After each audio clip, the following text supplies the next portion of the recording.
Would the secretary please take roll call? That was great. Just wish I knew how to do it. The board secretary, Mrs. Gleason and Ms. Jackson, take roll call. Joshua Urbanski. Here. Victoria Jackson here. Martin Santillan. Here. Jasmine Jean Simon. Here. Sarah Wu. Here. Victoria Solis. Here. Karen O'Hara. Here. Let's stand for the Pledge of Allegiance. I pledge allegiance to the flag of the United States of America and to the republic for which it stands, one nation, under God, indivisible, with liberty and justice for all.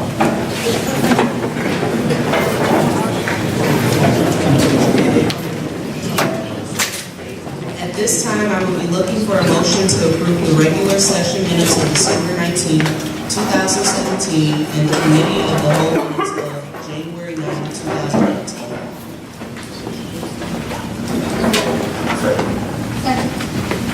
Is there any discussion?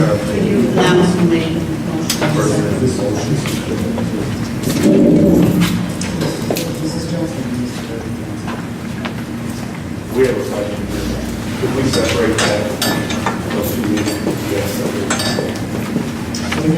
He's making a motion to separate the previous meeting and the secretary.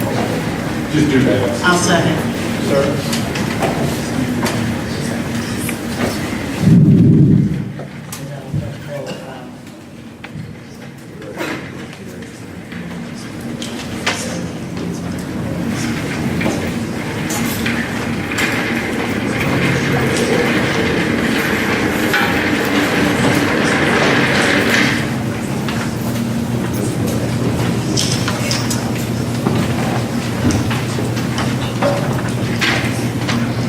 Joshua Urbanski.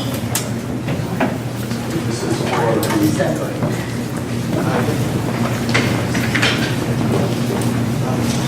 Victoria Jackson. Aye. Martin Santillan. Aye. Jasmine Jean Simon.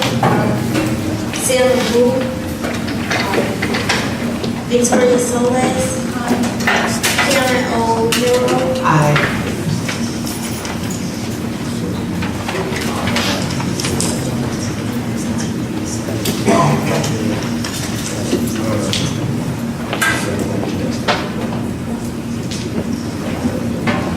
At this time, I will be looking for a motion to approve the regular session minutes of December 19, 2017.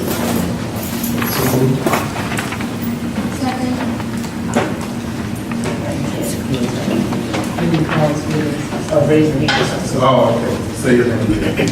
Josh Mansky.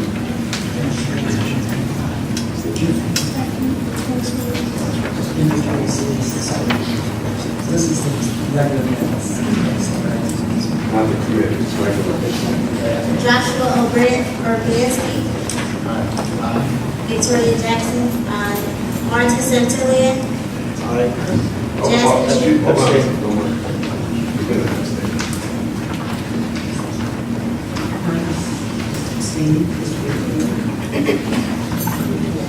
Jasmine Jean Simon. Sarah Wu. Victoria Solis. Karen O'Hara. Aye.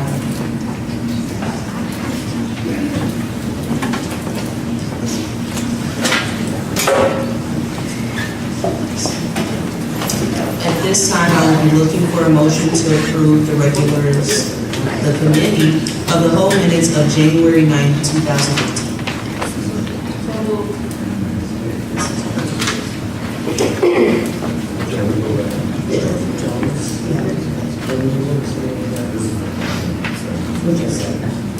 I second.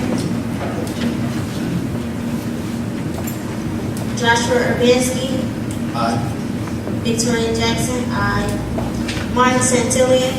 Abstain. Jasmine Jean Simon. Sarah Wu. Victoria Solis. Karen O'Hara. Aye. Is there any discussion? You know, just a footnote going back to the committee of the whole. We want to say aye on the regular minutes, and we are abstaining for the committee of the whole due to absence.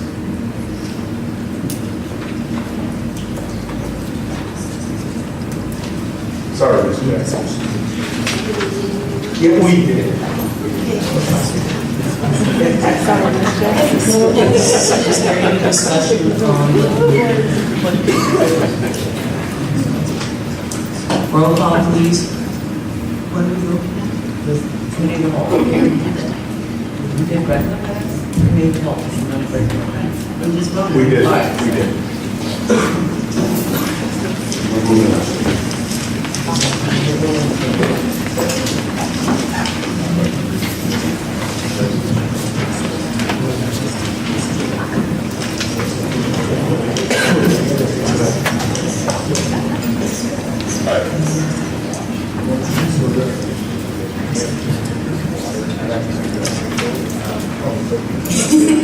Board Recognition Award.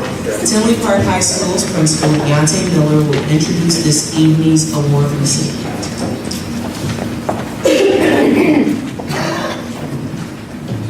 Hi, welcome to Tinley Park High School. Thank you all for coming.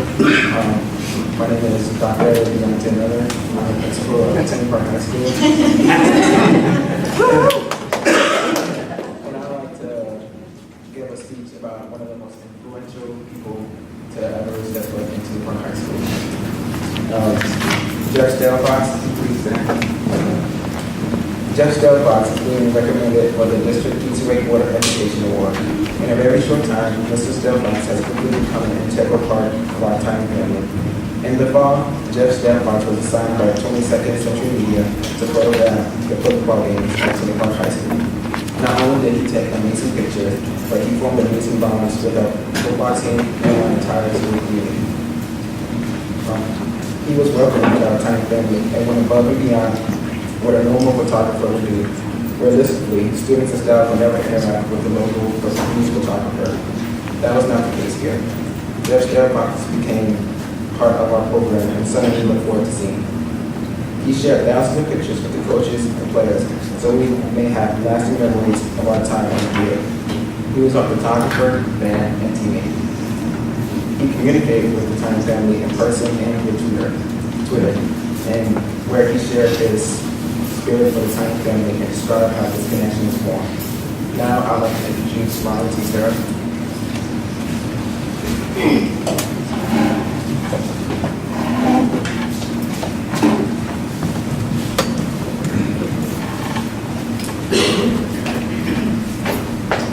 Hi everyone, I'm Ryan Zentera. I'm the senior quarterback here at Tinley Park High School. With my short 3-month period of time with Jeff, I think he can attest to this as well. I think he brought an emotional, physical, and kind of a helpful way to bring football and photography together. And I think that's kind of hard to do, especially nowadays with social media and stuff like that. But he brought together our team as one, and I think it spread throughout the community. So I just wanted to thank Jeff for taking the highs to highs and the lows to lows. So, thank you.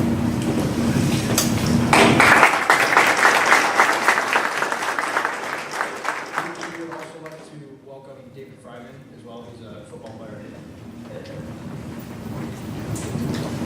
Hi guys, I'm David Fryman. I'm a football player. Played 1 year of football here, and I'm a senior. And I would really like to thank you for everything, bringing me and my team together, and also making sure that they'll never forget when I'm your football year. So thank you. Judge Delfox was a pretty good guy, if I can say. I met him my senior year, and I wasn't really a big picture person, but thanks to him, I had photos of me at games, although they may not be what I wanted, because Now I have memories of me getting cramps. But it's still memories, and now I'm glad I have those. That way I can show my future kids what my high school career of football was like. And for these reasons, we feel that Judge Stelhart is a great candidate to receive the District Teacher Award and Education Award.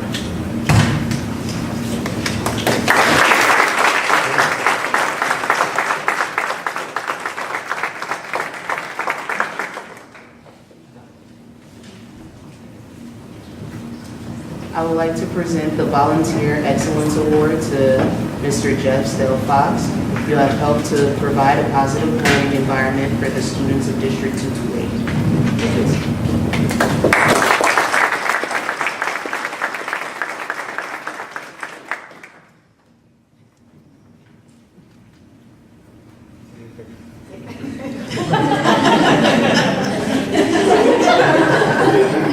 Well, you can get up there too. Thank you. Tasha, you get up there too. You can get it there too.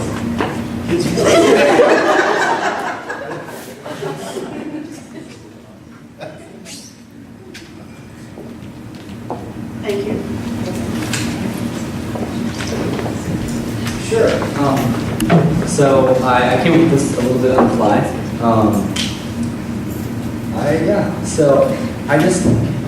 I can't express how lucky I feel to be a part of this. You know, I was given this as an assignment, and you know, for me, you know, there's no small assignment, but you know, a football game, you know, just kind of became something so much more. And I'm so appreciative.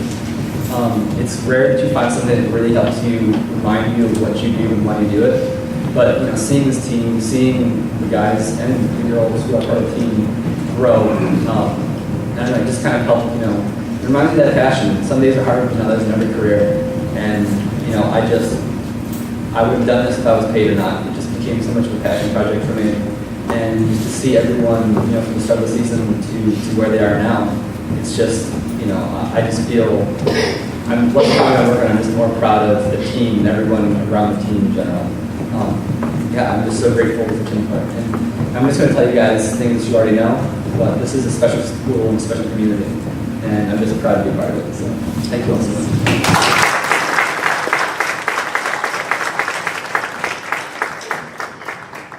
Thank you, Jeff. And at this time, I would like to introduce a group of brilliant and intelligent students at Tiller Park High School to tell you about the first ever Science National Honor Society.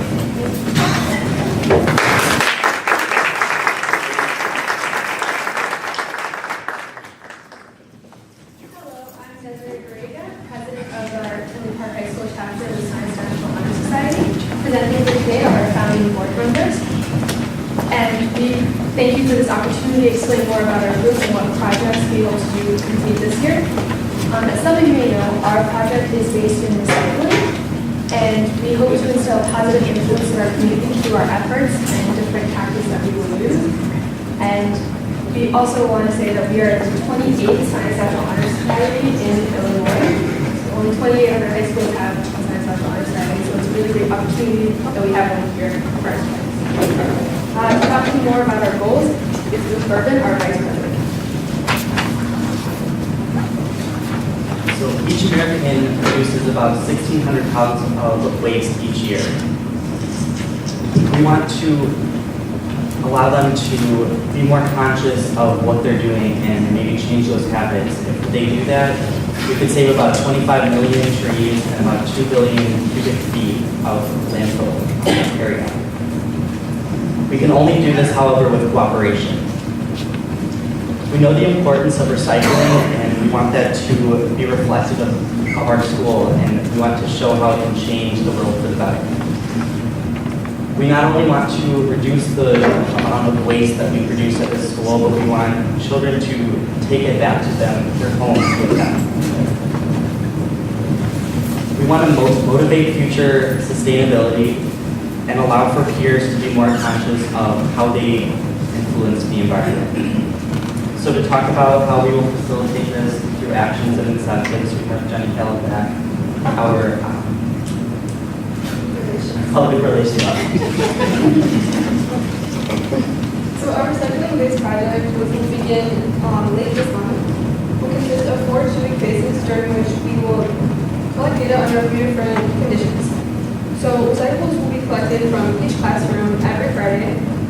In our first two-week phase, we will post posters such as these, which specify which items can be recycled, and we'll have the teachers direct students to use the bins. That will be our only instruction. For the second two-week phase, we're going to take a fun approach and add hooks to see the response of the students. For the third two-week phase, we're going to remove them, and then we're going to add motivational and interesting facts, which will be announced in the mornings, and also more posters. Okay, so and then the fourth two-week phase is going to be centered around earthly promotions, which will be elaborated on by our president. Thank you, Jenny. Earth Week, as well as the subsequent week, will serve to be the final phase of the project. During this time, we will be selling items such as baked goods, as well as t-shirts in the Titan store, as well as hosting a raffle. To publicize this event, we will be creating a Snapchat filter, as well as prompting students to wear green on Friday. And during this time, we will be hosting a competition to see which classroom will recycle the most. Our incentive for this will be an edible good, such as donuts or pizza. We hope that by engaging the students, we will start shifting the culture regarding recycling to a more positive direction. To discuss logistics, I present Secretary Sean Michael Ford. Thank you, sir. So with any endeavor, it is important to consider the logistical approach that we must take to get our job done. For this experiment, we'll be setting up bins in every classroom for the sole purpose of recycling using the various methods that Jenny has before addressed. At the end of each experimental period, representative members of SNHS will be sent to their assigned rooms to collect recyclable goods and bring them to the communal area to be weighed and then out to the dumpster to be disposed of. After this is done, we'll be taking data, which will incorporate our analytical phase, which will be expounded upon by me. Thank you, Sean. So the analytical phase is going to be very important to the overall success of the project, as we hope to eventually communicate our findings to the district as a whole, and potentially other schools in our area. The data will be collected through the materials provided by District 228. We will make it communally available to everyone through our website as well as our Twitter page, which you see behind you. This, we hope, will, as Sarah mentioned, begin to change the culture around society, around recycling in our society. It starts on the impact of our daily activity. Thank you, Nathan. We will use the data that we collected to observe any trends from the recyclable product that we collect. We hope to publish the findings in a report. We will share it with the board and the district at a later time. We hope that by publishing the report, it will encourage the other schools in the district to start recycling and start their own chapters of SNHS. And for some closing remarks, we will President. Thank you so much for this opportunity to explain what our club is about, and hopefully you will help support us in our future endeavors, including this year's. We also have a website page with our contact information if you have any questions or concerns. They're on Mr. Rosinski's teacher page and Ms. Deutsch's teacher page of our high school website. Thank you so much.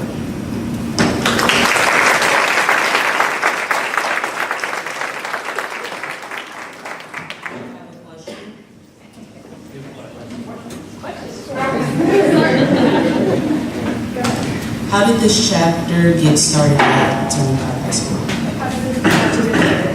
Well, over the summer, me and Urban heard about Science National Honor Society from my parents, and we decided that it's something that our school needed because I have a passion for science, and I know countless students here, including our board members, have different passions in the different areas of science. We needed a more creative outlet than just in the classrooms.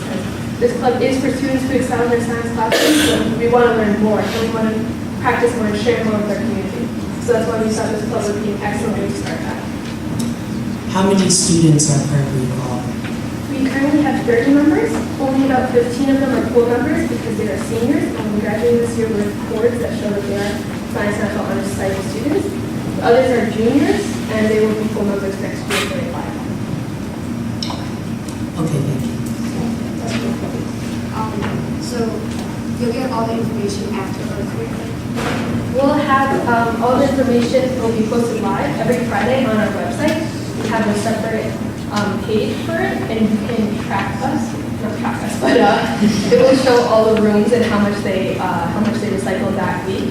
And you can also take a survey to help give us some more data. We're doing a student-wide survey, but you can also help us out with that. And all that. As an HRS board, we will come back and say. Of course, when we finish, our end date will be in March, or April, whatever it is, and we'll be happy to come and present the data.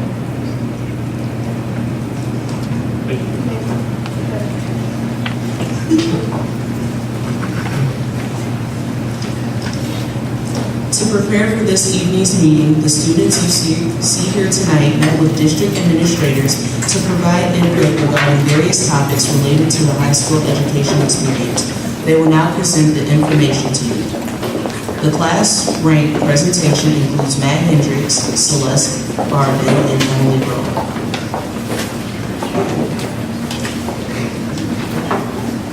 Hi, my name is Emily Roa.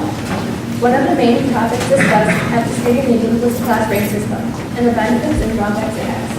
It is understood that class rank is a traditional mechanism used to measure intelligence and achievement, often earned through hard work and dedication.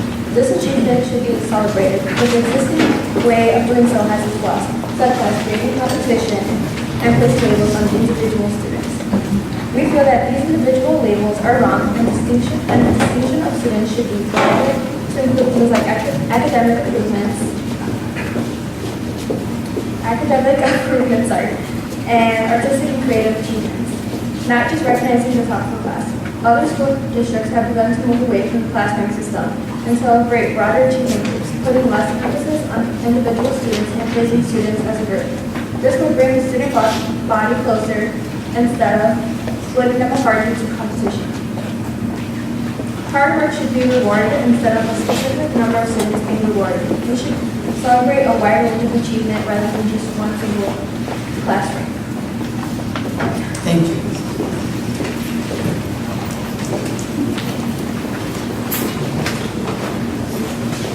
The academic support presentation includes America Madam, Elijah Shaw, Megan O'Keefe, and Cynthia Everett.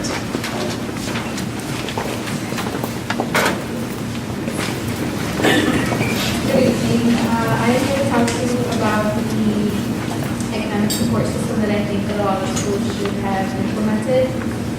I think that teachers should take time to check up on their students. I understand that teachers have very busy schedules, and they already do a great job as it is. And I have noticed at my school that some teachers more than others take time to create special connections with their students. And I have noticed that these connections create a positive environment for their students, especially students who have problems at home. I know teachers can't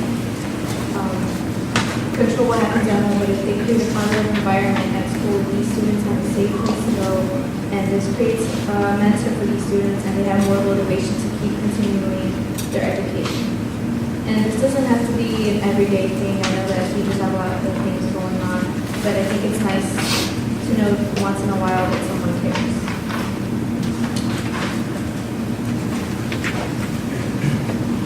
As more students take on the challenge of academic rigor through honors and advanced placement courses, the psychological well-being of these students suffers due to the stress that comes with their increased workload. Personally, the amount of fellow classmates that I see cracking under the stress is too obvious to ignore. The American Psychological Association estimates that over 30% of students who seek services for mental health issues report they have seriously considered attempting suicide at some point in their lives. This statistic is not just a number. Over the recent winter break, one of the students at Bremen High School attempted to take their own life. If one form of stress relief is not implemented in the near future, we may see some adverse effects. Our district has done an amazing job already, such as allowing students to attend events like Braves Fest, Titan Fest, the Bremen Senior Faculty Basketball Game. However, I fear that these may not be sufficient anymore. I propose that recreation and mental health center be seriously considered at each of the district schools. Many colleges have designated areas for students to de-stress with things like therapy dogs and music. Although I recognize that a therapy dog may be an extreme example, I do believe that there are some viable options at this district. Good evening. So I'm here to talk about a couple things. One thing I believe that should be implemented more in classrooms is I think there should be more of an emphasis on cumulative reviews instead of one final. I believe especially in AP courses for their AP tests, teachers should focus more about, instead of just learning something and then moving on to the next subject, should be constantly going back to make sure that students understand the basic concepts and make sure that they're not forgetting them. So I think that if more classrooms implement a cumulative review as a test, that students will improve their grades on the finals and then AP tests and stuff like that. Another thing that I think we should implement is we should have the ability to take more than one pass-fail elective. Currently, we can take one pass-fail elective and a gym class pass-fail, but I believe that because a lot of colleges require foreign languages, usually 2 to 4 years, any student that wants to take like AP classes and wants to have a high GPA and wants to take their foreign language as a pass-fail class doesn't have the option to take a culinary class, a woodworking class, like a sociology class, and I think that that hinders their developments throughout like what they want to be as a career, and then just overall they cannot expand their interests on subjects that they believe are interesting to them because of like they don't want their GPA to go down. So I think that adding one more pass-fail availability would greatly help develop our students' interests. Hello. I just wanted to say that Bremen for America said this particular teacher staff are putting on students because everything does start at home.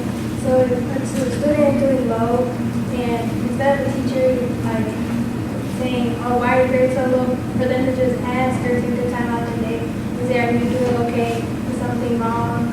Like, what can I do to help you improve?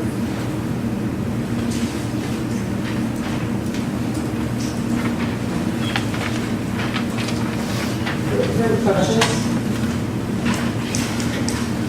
I actually have a couple questions. Hi, Christine. Thank you very much for your presentation. And I'm actually going to even ask the young lady that spoke about the class rank. So I really appreciate you guys putting these thoughts together. I think they're very pertinent, and I definitely want to take that back in here. But at the same time, and I'm going to play a little bit of devil's advocate here. This generation has been kind of classified as this, everyone gets an award type of generation. Right? It's a participation award, and, how do you really acknowledge the elite, without having to give everybody an award and make everyone feel better, and when it comes to, like, for example, like the class rank, those students, those top 10 students have worked very hard. And I think in conjunction with those class rankings, I do agree with some of these other acknowledgments, but I also don't want to take away from the hard work that those students have done, especially if that's an opportunity for them to get a scholarship because their class rank is in 1 through 10. And then as far as the stress management, and I think there's a lot of things that we can absolutely do to help each other out. But at the same time, I don't want to give this perception that the stress is going to get easier when you leave here. So how do we prepare you on how to manage that versus, I don't want to say taking it away from you, because we do want you to have a certain level of stress, because there's got to be a way to figure out how to work it. Because when you go out into college or you go out to the workforce, I wish I could say it's going to get easier, but it really doesn't. So how do we come in between and make a balance without, I hate to say this, but I don't want to coddle you guys, because there's a big evil world out there, a bad world out there, and I want to make sure that you guys can hear at the same time. To the young lady who spoke about not being able to take a morning after test because of your GPA, would you like to see us go to a non-GPA? Personally, I agree with what And to the young man who spoke about the stress, you kind of said two different things. Or does your data show that kids who are in AP classes, is that your 30%, is that related, or no, just 30% in general? 30% of the students who seek out relief from their stress. So, and do you feel the school's putting the stress on? You kept taking all these kids in AP classes or honors classes? I think there's been a push by counselors to take more honors and AP classes because of the possibility of them doing extremely well on those tests, but at the same time, I think that the stress that they feel is sometimes something that they personally can't handle and they should not have taken honors. When you talk with your counselors about taking other interest classes besides, how you can fit that in, what you can work in, or is it more you're just towards your goal for what your after high school plans are? I think it's more of like, if you have interest outside of like taking a foreign language, I would like want to have the opportunity to take these classes instead of have to plan it around what other classes I have to take. Like, for example, freshman year I was taking Spanish pastel, so I knew I couldn't take an art class or a culinary class or something like that. So I think it's more about like developing interest. You could take the classes pass fail, or you just She have could, to but take the class. negatively affect her GPA. Yeah, so like I already took another class pass fail, so you can only take one elective and then a gym class. So since I was already taking my foreign language pass fail, I wasn't able to take like the other classes because it would bring down my GPA. How about the fact that some of the classes are weighted rather than like a AP class is weighted higher than a culinary arts class? Yeah, I just think that, like, since obviously there isn't AP for everything, like, there is no, like, AP culinary, AP woodworking, so I think that students should be given the opportunity to pursue those interests of theirs. Not necessarily because, like, it's an easier class, but just because, like, it's something that they're interested in, and it might not always coincide with, like, what their GPA goals are, but I think that they should still be given the opportunity to take their class. And just for clarification, and you talked about the cumulative testing. So basically what you're saying is when you're on chapter 3, the test should be on everything, chapter 1, 2, and 3, instead of just the material. Yeah, like my AP Psych teacher last year, he made like our final worth 10%, and then we had 2 cumulative reviews throughout the semester. So he made both of those worth the other 10%. So I think it's important to also like go back during the semester and do a cumulative review instead of like students trying to remember everything from day one before the final. If I could jump in. This was one of the most passionate conversations that we've ever had at one of our students in leadership. And there were students on both sides of the issue. People that were really passionate about what they were involved in, and people were passionate about changing it up. What I think it speaks to is us hearing from our students and exploring what they're saying more. I don't know if we're ready to make a recommendation of what we're going to do. I think we're going to make a recommendation to listen and look further into what this group is saying. I appreciate you guys bringing this to my attention. Sometimes we forget we should go. Am I the question to the individual speaking about stress? Are you personally impacted by the stress? Personally, I'm one of the top students in my class, and the stress does not affect me personally, but the amount of friends that I have and the stress that I see them go through on a daily basis is something that it hurts me to have to see my friends go through that. And I realize the idea about coddling, and I completely agree with you that the real world is harsh and it's unforgiving. But at the same time, I would rather my friends have somewhere to go to where they can deal with this stress than have to deal with it on their own and the privacy of their own room. I would just question, don't they already get somewhere to go to, and we have counselors? Yeah, but some people, sorry for interrupting, some people don't feel comfortable talking to people like that. I think that if they had a safe place to go to calm down, even for just a little while, I think it would help them greatly. I have a question. Pertaining to the class ranking, what is your alternative in like class ranking? How are you going to like classify these people, and how do you exactly create teams? So based on class ranking, we're about to enter this bigger discussion. We talked about how class rank, again, there's no competition between us, and that just adds stress between us. But then again, what's the difference? Say your class rank is 1 and I'm 20. We're both working at the same hard work, we're both taking the same classes. So what's the difference between 1 and 20 when I could do 1, 2? But we were saying that we would like some people more broad, so that motivates all our kids to work hard and strive to be smart. Some people don't really care for the class rank, which I guess is different for everybody, but we just wanted something that includes everybody. So like, I know Hillcrest is doing a badge that includes everybody for working hard, being on time and stuff. So maybe doing like a bigger grade bash at Bremen or at different schools that includes everybody for working hard. That's what we were thinking. This is just a recommendation that may keep up our class rank to reduce stress on the students. The other option that was discussed was a commodity system where you celebrate the top 5%, the top 10%, the top half. Like the colleges do. Like the colleges do, as opposed to trying to split hairs between number 1 and number 2. Some schools have gone to that, so it's something that we'll look into. Being a part of the initial group where we were collaborating, trying to find a new way to figure out this class rank, because I know personally that I worked hard in school, but class rank just hasn't affected me as much, because it doesn't feel like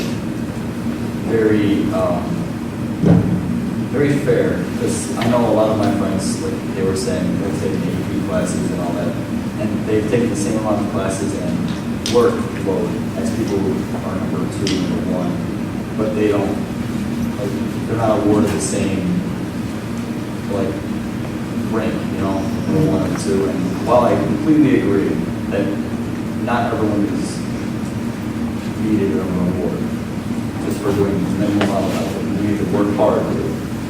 That's why when we were discussing, me and another person, discussed working harder towards the honor roll system and the high honor roll system. So we still have a ranking system, like he was saying, where the people who worked, the top-notch people who worked the hardest, keep this high ranking system, high honor, whatever above it, but also people who work hard in the classes that they were passionate about, like woodshop and everything, and have this high GPA, but aren't taking these rigorous AP classes, though they can, or they choose not to, that they can stay in this honors level. You can show that they work hard for now.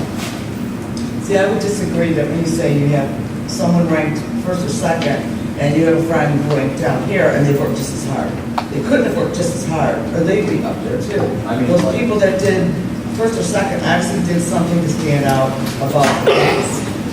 However, what I hear you say is the kids who aren't college bound, perhaps, who are more career oriented, the woodworking classes, the culinary, maybe we do need some kind of other thing for those kids. The young lady who believes she's missing opportunities because she's not willing to sacrifice her GPA. I had a daughter in AP classes, she took culinary and art classes too, because she wanted to. She didn't care about her GPA. To someone that cares about that number, I could see where they would want to do that. But I don't know that, maybe we're ready to talk about dividing things up, but I don't know about getting rid of those things. Because while it's not part of me, it's clearly very important part of me. Well, I wasn't willing to hear about the class rank completely, but it's important to keep them in all manners. But to, in a more school-wise level, like award, you know, not award, but in any case, acknowledge, thank you, acknowledge these people who have this, like honors or high honors. So the younger generation, like the freshmen, seniors, getting these high honor awards and these, you know, dangle badges that we have in our school, they'll pursue these higher classes or keep this higher GPA to stay in this general level. So we're not going to celebrate the current accomplishments of our students. Is it? I feel like we're acknowledging them, but we're not fully celebrating. Yes. Is there an opportunity like honors night? Because I do believe that all 4 schools host an honors night where we, you know, there's different categories and maybe there's an opportunity there. And I really they do something during the day. It's really just they have one for something, an honors night and representatives as well. I think the tradition is so focused on that top 10. It's been ingrained for a long time. And you don't want to break tradition, but you want to embrace and celebrate everybody for where they are at and what they're doing along the way. So I think that's what I heard, and we'll work on that. I have one question, and Mrs. Camworth, you touched on this some meetings ago. How about clubs and activities and sports? Now, I know a lot of your academics might get in the way of that, but, you know, what I heard was stress and possibly somebody wanting to go down the path of, you know, taking their life, and that's very concerning. But we do have a lot of built-in stress reducers by chess clubs and athletics and that kind of stuff. Do you guys engage in those kind of things to bring your stress level down? Or you just don't have time because I'm loaded with AP courses and I can't do it? I think people who engage in actual work or clubs and activities, I think is kind of something that each student has to do themselves. Personally, I enjoy doing clubs. I'm part of the cross-country team, track team, running school, all sorts of clubs that I'm in. So personally, I don't feel that stressed. Excuse me. Now, could you see yourself not doing that and just focusing on your academics? Or there's no way because I couldn't handle that pressure? I need a release. So your activities, is that a release for you? Personally, yeah, I think running, because of the scientific aspect of it, it releases endorphins in your mind, and it kind of calms you down, so it's stress relief. In that way, Okay, well, that's excellent. Again, we as a district, we offer a lot of those type of clubs and activities where, you know, that could be a big stress reducer for some of you guys, you know. But again, it takes time. How can I divide my time and devote what I need to devote to my AP classes and keep my rank and participate in basketball or softball or chess or math meets, you know. So I get it, you know, it's trying to weigh it out. You have to have a stress reducer.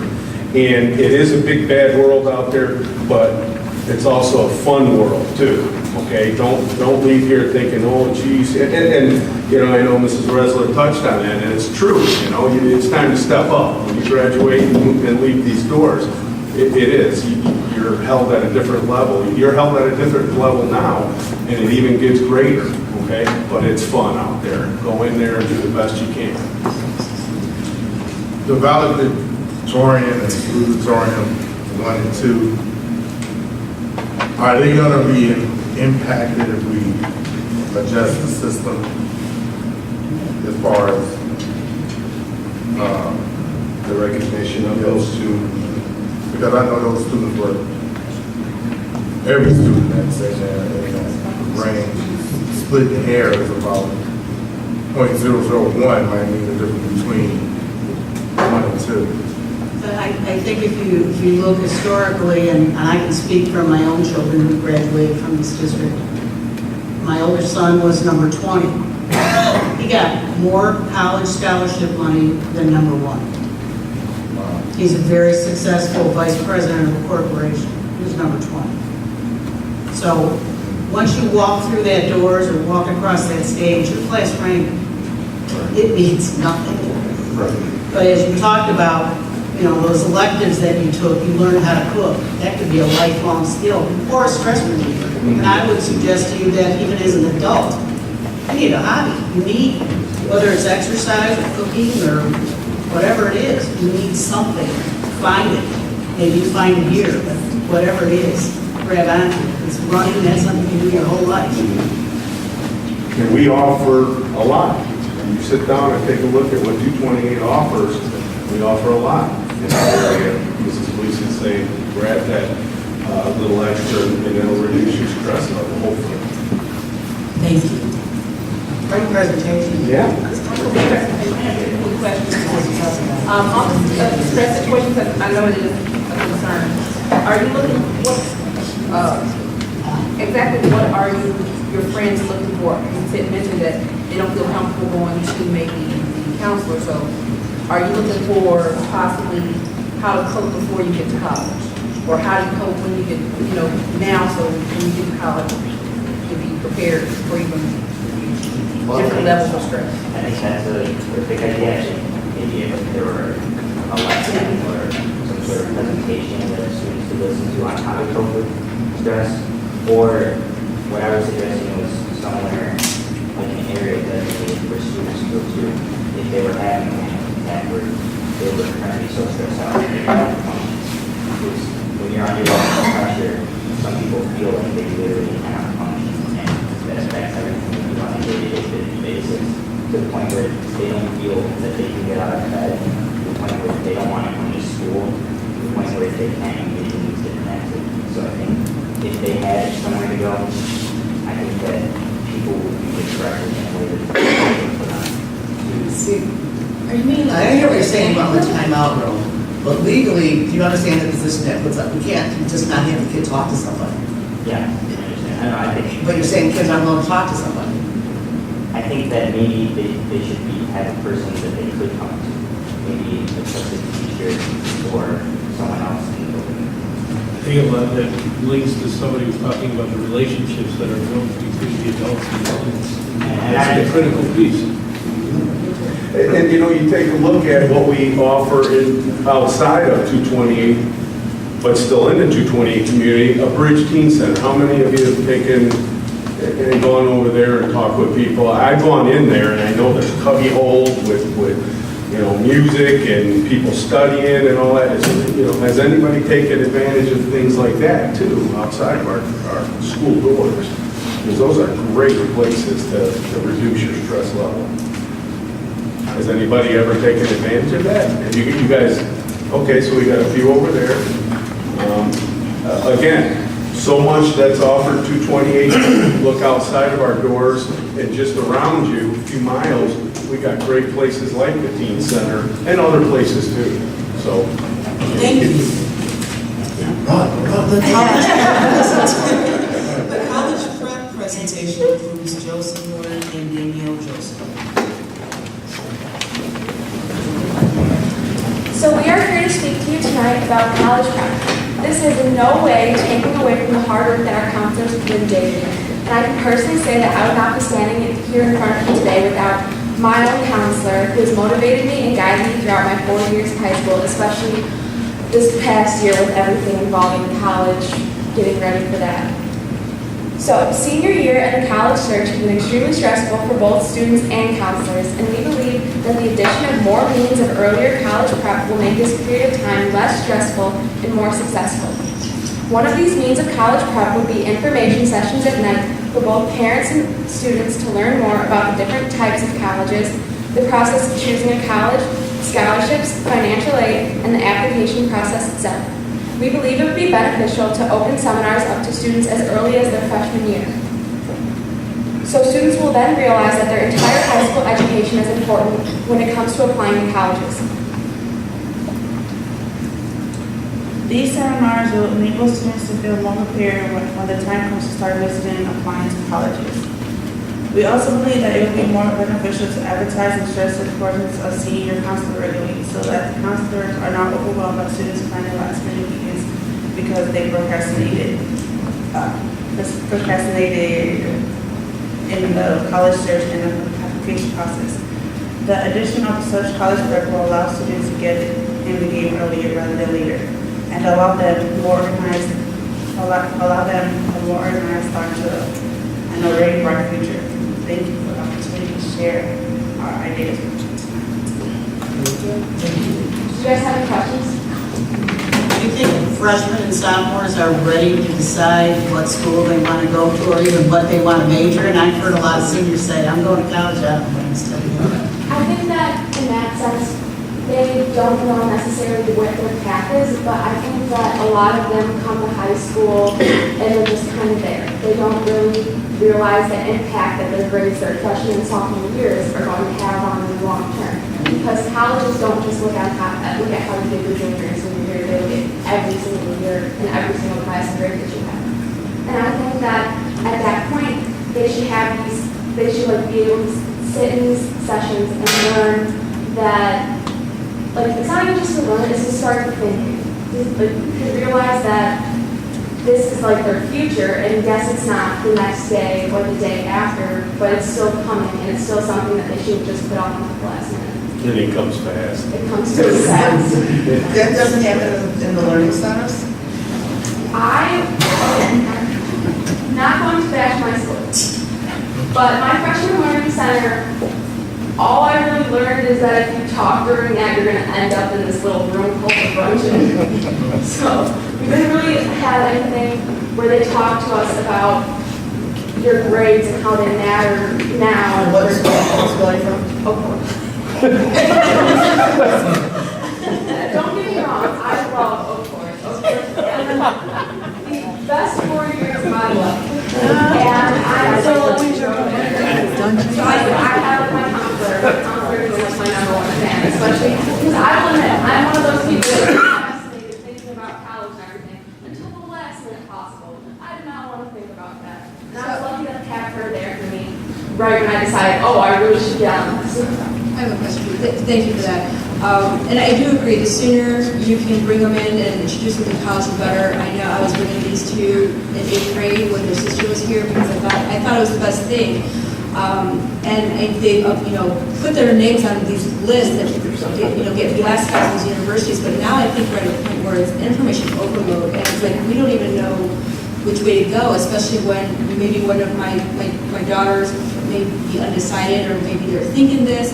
And it's like, while we've done all the preparing, you've got these huge decisions to make, and you're trying to figure out which university you're going to fit in when you're almost undecided. Yeah. And I don't expect to know what they want to do for the rest of their life.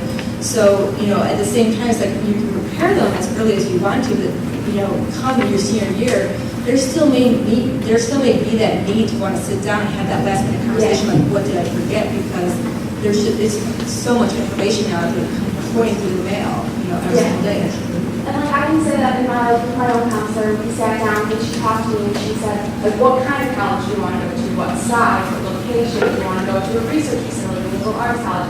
And so I think that that's a good thing to have towards the end when you really can't make that final decision. But I feel like students coming in are kind of so oblivious to the fact that from setting that goal, 4 years later, you're going to be graduating and you're going to be stepping out into the world and it's the rest of your life. And I just feel like if we can almost ease them in earlier to what it's going to be like. And even going off of the last seminar and talking about getting college ready, I feel like we could even have a session on college readiness and what college is going to be like itself. For this presentation, are you pushing for counselors to be more active, or because you're saying freshmen, and freshmen don't really know the counselors, they don't really value them. So are you saying that seniors should be pushing more into it, or how are you the younger class? I think that there should be, I don't think the counselors are solely responsible. I think that it should be up to the school. Ask the upperclassmen to kind of try and speak and talk to and influence these underclassmen that going to see their counselors regularly and earlier is better than not ever seeing your counselor except for when you have to pick your classes and then coming in and saying, okay, how do I college? And stuff like that. So I think that having you can even ask I actually thought about this earlier, that you can have alumni come in, alumni who have graduated college or are in college come back and speak to students who are in this decision-making process, in this application process, because they'll be able to kind of talk on their own more recent experience on what it's going to be like when this is. That's a great idea. That's good. Very good. I know Hillcrest has signs in the hallway of the teachers that went to different colleges, which is kind of like opening the door. Oh, I'm thinking of going to Northern, Mr. Smith went there, maybe I'll talk to him about it. I mean, even that kind of thing, it's kind of a subliminal message, but And I think with that too, I feel like if we could almost have the students or we have teachers and students kind of have that talk where where are you thinking about going? Where have you applied? Where's your mind at right now? Just because I feel like talking to anyone will kind of get the ball going instead of just procrastinating and sitting back. and where are you planning to go? At this point, I just visited the University of Alabama, and right now I'm dead set on the University of Alabama.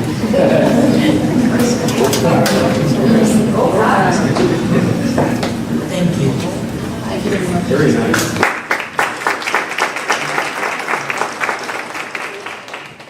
The club's support presentation,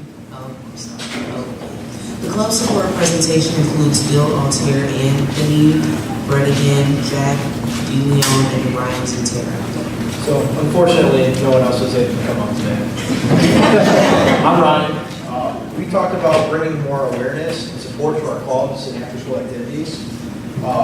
We discussed and we realized that we can't necessarily have an assembly for the chess club or a pep rally for the band or something like that, but we did talk about bringing banners, advertisements, and more of a teacher and student relationship to the after-school activities and clubs. One way that we suggested on improving this was bringing a kind of job fair approach to clubs, meaning, there's a setup like this where there's a bunch of different clubs and the freshmen that are coming into high school can look and go through all the different clubs, the members that are in it, the presidents, everything, and get to know each other and set up an early bond with these new clubs and after-school activities. We also discussed having special performances or a possible district-wide play to kind of introduce people into drama more and get them involved with other high schools, promote film competitions and stuff like that. And we also focused on theater schools like Arbor Park, Central, and kind of going there and promoting clubs and stuff like that as you get into high school to kind of de-stress and help with the transition into high school. And our final thing was for Forest to bring back announcements because they do not have announcements currently, and the students felt like they don't really get a good relationship with the clubs and stuff like that. Do you think the, whatever clubs and event and whatever sports the feeder school has influences what students choose when they come here? Absolutely. I went to Central, and when I came in, I was a part of the science club at Central. And when I came into high school as a freshman, I was very interested in that, and having that connection definitely helped making the transition. So, because a lot of kids coming, they haven't had those options. Right. That's interesting. If you could figure out what do they have. Sure. Be able to hook up. And I know we have something set up, I think it's called the Panther Project. Right. Where we go to Arbor Park and talk with these incoming freshmen about what they want to get into in high school. So is the concern that even though you're making these efforts to reach out to them, that they're not joining the clubs when they come to high school then? Not necessarily, it's just the awareness in terms of all four high schools with getting these kids involved with it, and as well, just getting them involved, I think is definitely the key. So they're just not aware that these clubs even exist? So have, like you were saying, not a seminar day, but a convention type thing with everybody trying to sell their club. It's like a recruitment trip for clubs. Well, that's something that you have in like professional orientation. Right. They'll be good at Step Up. Something like that at Step Up now, where all the clubs are there. So we don't do that anymore in our school? Oh, we do? We do, but I think the guys were talking about too, a lot of times the upperclassmen, they may not have participated freshman year, but then want to and don't know what's available. So it's kind of extending that concept to the upperclassmen. And I know that while we do have these job fair type of things in Old Forest, they're not very well put together, or I feel like there's less in posted awards and see what we have, where it's not really. Because freshmen, I know freshmen come in these this, it would look like this area, and they're looking at club and all that, and they're signing sheets saying, oh yeah, I'll come. But at the end of the day, I know maybe 90% or, I probably over exaggeration, but less than that, don't ever meet with these clubs or just do it because they have to go to these meetings to find a club that they want to go to, or instead of going out and exploring or hearing about these clubs that they seem to need. I think what the students got to do is more personal.